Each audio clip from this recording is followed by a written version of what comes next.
Welcome back friends. तो आज हम लोग WBCS प्रिलिमिनरी एग्ज़ाम जो आज ही हुआ है यानी कि 22 अगस्त 2021 इसके 25 इंग्लिश के क्वेश्चंस को एनालिसिस करने वाले हैं विथ करेक्ट आंसर की विथ एन ईजी एक्सप्लेनेशन। ठीक है, यहाँ पर देखिए 2021 को ही ये एग्ज़ाम हुआ यानी कि आज ही हुआ है। ये सेट ए क्वेश्चन पेपर को मैं एनालिसिस करूँगा और यहाँ पर जो भी क्वेश्चन होंगे वो रियल क्वेश्चन पेपर का ही मैंने पार्ट लिया है। ठीक है, so let's begin the class.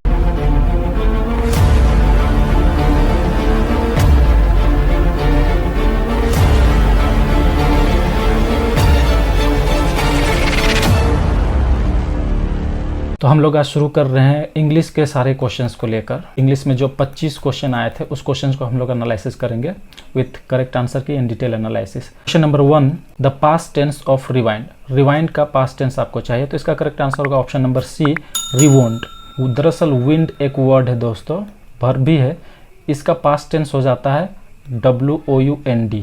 बस ये ऑप्शन नंबर सी में है, इसी के तो आगे प्रीफिक्स आर लगा हुआ है तो रिवोंड।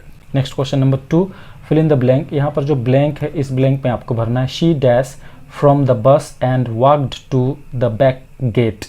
देखिए दोस्तों यहाँ पर बस है तो ज़्यादातर लोग बोर्ड लगाएंगे, लेकिन इसका बोर्ड करेक्ट आंसर नहीं होगा। बस से उतरने का बात है यहाँ, फ्रॉम द बस, क्योंकि वो उतरने के बाद वो चला गया, पैदल चला गया बैक गेट के द्वारा। ठीक है, बैक गेट की तरफ। ठीक, तो उतरना का इंग्लिश यहाँ पर होगा aligned. Option number D will be the correct answer, जिसका मतलब होता है कम डाउन। तो शी अलाइंड फ्रॉम द बस, वो बस से उतरी और वह गेट के पीछे वाले गेट से चली गई। Next question number 3, the word claustrophobia. Claustrophobia का क्या मतलब होता है? देखो दोस्तों, फोबिया जब भी लगा रहेगा इसका मतलब होता है किसी ना किसी डर का बात किया जा रहा है, फियर का बात हो रहा है।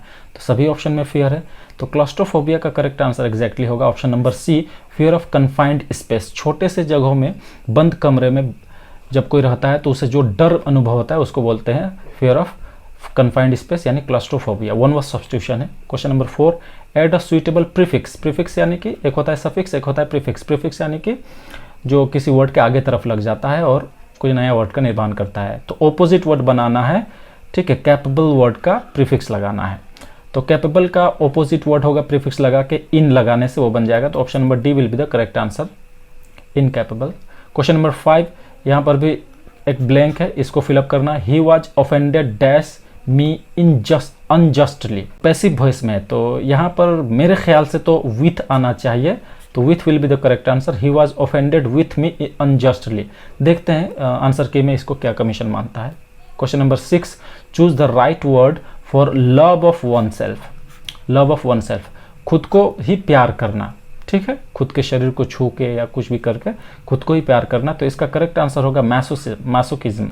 Option number B will be the correct answer. ठीक है, सैडिज्म भी हो सकता है दोस्तों, लेकिन सैडिज्म होता है अदर्स, यानी कि दूसरे को आपको प्लेजर देना, खुशी देना, दूसरे को प्यार करना। ठीक है, तो इसका करेक्ट आंसर होगा लव ऑफ वन सेल्फ का masochism. Question number 7, the serenity of the place overwhelmed me. Serenity word का मीनिंग आपको जानना है। Replace the underline word with a suitable word. Replace करना है सेरेनिटी। सेरेनिटी का मतलब होता है शांत, काम, कामनेस। तो option number B will be the correct answer. Question number 8, the idiomatic expression make both ends meet. Make both ends meet का मतलब होता है दोस्तों किसी तरह करके गुजारा करना, अच्छी रुपए कमा के गुजारा करना। तो इसका फ्रेजल वर्ब दरअसल चाहे तो get by will be the correct answer. Question number 9, the word officious. Officious का यहाँ पर मीनिंग होता है सेल्फ इंपॉर्टेंट, तो self important will be the correct answer. Option number A. Question number 10, select the correct answer to fill the blank. यहाँ पर जो blank है उसको इसमें से आपको भरना है। The ship dash with its crew. ये ग्रामर का अच्छा क्वेश्चन है दोस्तों। देखो दोस्तों, यहाँ पर सब्जेक्ट है शिप, तो शिप के हिसाब से, शिप तो एक ही ना, सिंगुलर है ना, तो यहाँ पर सिंगुलर वर्ब आना चाहिए। तो सिंगुलर वर्ब है यहाँ पर was lost. Option number B will be the correct answer. तो ये रहा question number 11, convert the given sentence into an interrogative sentence. Interrogative sentence में आपको इसको कन्वर्ट करना है। ये एक सेंटेंस है, I will meet you tomorrow, मैं आपसे कल मिलूंगा। तो इसको इंट्रोगेटिव यानी क्वेश्चन में बदलना। इंट्रोगेटिव सेंटेंस यानी क्वेश्चन सेंटेंस में। देखो, आपको ऐसा क्वेश्चन बनाना है जिसका उत्तर आपको इसी सेंटेंस में मिल जाए।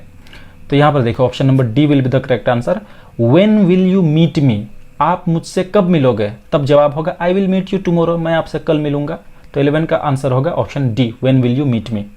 Question number 12, fill in with a suitable preposition. Preposition से आपको फिलअप करना है। He is taller than you dash 2 inches. तो यहाँ पर बाई आएगा दोस्तों, by will be the correct answer.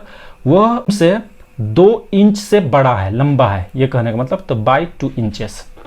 Question number 13, the word vicissitude, इसका मतलब क्या होता है? वर्ड मीनिंग पूछ दिया है दोस्तों डायरेक्टली, तो इसका मतलब होता है चेंज, परिवर्तन। Question number 14, the idiomatic expression once in a blue moon, ये क्वेश्चन देखिए, मेरा प्रीवियस वीडियो 1 हफ्ता पहले ही मैंने डाला था, ब्लू वर्ड के ऊपर में बेस्ड जितना भी इडियम और फ्रेज था उसका मैंने वीडियो डाला है, उसमें पहला ही क्वेश्चन था once in a blue moon, आप जाके देखिए। तो इसका मतलब होता है वेरी रेयरली या इनफ्रीक्वेंटली, तो रेयरली वर्ड यहाँ पर देखिए, यहाँ फ्रीक्वेंटली ऑपोजिट, इनफ्रीक्वेंटली रहने से वो आंसर होता है, तो रेयरली है, चलेगा। 3 number question, the antonym of the word weird, weird का एंटोनिम लगाना है, यानी ऑपोजिट वर्ड लगाना है, तो वियर्ड का ऑपोजिट होगा नॉर्मल दोस्तों, कैजुअल भी हो सकता है बट मेरे ख्याल से नॉर्मल करेक्ट होगा। यहाँ पर देखते हैं आंसर की में क्या आता है। 16, select the correct spelling, correct spelling क्या है? अकोमोडेशन, 4 ऑप्शन है, अकोमोडेशन में डबल सी आता है दोस्तों और डबल एम आता है, ये ट्रिक आप याद रखिए। तो ये ऐसा ऑप्शन बी में पर देखेगा डबल सी और डबल एम, तो ये होगा इसका करेक्ट आंसर। यहाँ पर तो अकोमोडेशन लिखा है, तो option B will be the correct answer of question number 16। Next 17, which is the correct sentence, इनमें से कौन करेक्ट सेंटेंस है? तो इसका करेक्ट आंसर होगा ऑप्शन नंबर बी दोस्तों। क्यों ऑप्शन नंबर बी करेक्ट होगा? क्योंकि देखिए वन आइड, यहाँ पर देखिए वन आइड पर्सन, तो वन कोई यहाँ पर एन लगाने खोजेगा, लेकिन वन का प्रोनाउंसिएशन वन होता है, वो यानी कि इंग्लिश में वाई या हिंदी में वो, तो ये तो एक व्यंजन है, यानी कि एक कॉन्सोनेंट है, तो कॉन्सोनेंट साउंड निकाल रहा है ना, इसीलिए यहाँ पर ए लगेगा, एन नहीं लगेगा, तो 17 का बी होगा correct answer. The antonym of the word superficial, superficial का आपको एंटोनिम लिखना है, यानी ऑपोजिट, तो इसका ऑपोजिट होता है डीप। सुपरफिशियल का मतलब होता है ऊपर से, जैसे कि मैं इस टॉपिक का सुपरफिशियल नॉलेज मेरे पास है, यानी कि बहुत अच्छा नॉलेज नहीं है, डीप नॉलेज नहीं है, गहराई से मेरे पास ज्ञान नहीं, ऊपर से मेरे पास ज्ञान है, तो इसका ऑपोजिट होगा deep. Question number 19, choose the right option, while dash in the library someone threw a ball through the window। देखिए यहाँ पर 2 क्लॉज है और दूसरा क्लॉज पास्ट सिंपल टेंस में, दूसरा क्लॉज अगर पास्ट सिंपल टेंस में होगा ना, तो पहला क्लॉज जो while से शुरू है, while के जगह में when भी हो सकता है दोस्तों, जब, जिसका मतलब होता है, तो वो पास्ट कंटिन्यूअस टेंस में होना चाहिए, और पास्ट कंटिन्यूअस टेंस में एक ही ऑप्शन है, option A, was sitting will be the correct answer। while I was sitting in the library someone threw a ball through the window, जब मैं लाइब्रेरी पर बैठा हुआ था तो कोई खिड़की से एक गेंद को फेंका। Question number 20, a place where bees are kept, ऐसा जगह जहां पर बीज को, मधुमक्खियों को रखा जाता है, तो इसका करेक्ट आंसर होगा एपियरी, ऑप्शन नंबर डी।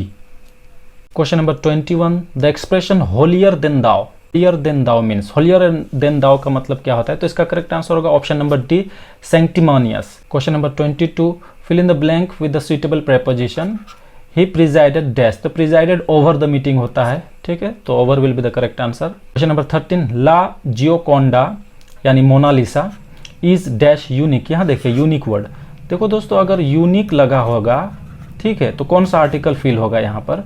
तो यूनिक में यू है, प्रोनाउंसिएशन इसका यू निकला है, यू यानी कि वाई यू, या हिंदी में बोलेंगे तो यू, तो ये तो एक व्यंजन यानी कॉन्सोनेंट है, तो कॉन्सोनेंट साउंड निकल रहा है, तो इसीलिए इसके आगे ए आना चाहिए, तो ए वाला ऑप्शन सी में ही है, तो इसलिए 23 क्वेश्चन का होगा आंसर नंबर सी यानी ए। 24 क्वेश्चन, द सिनोनिम ऑफ सुपरसिलियस, सुपरसिलियस का सिनोनिम यानी पर्यायवाची, आपको सेम मीनिंग रखने वाला, सिमिलर मीनिंग। सुपरसिलियस का मतलब होता है घमंडी, तो यानी कि इज हॉटी, यहाँ पर होगा करेक्ट आंसर 24 का D. Last question of the paper, to feel under the weather, ये भी एक फ्रेज है, अंडर द वेदर फील करना कहने का मतलब थोड़ा बीमार जैसा फील करना, टू फील सिक या अनवेल, तो ये रहा option number C. So thank you very much दोस्तों, वीडियो अगर अच्छा लगे तो please subscribe and like and share, thank you.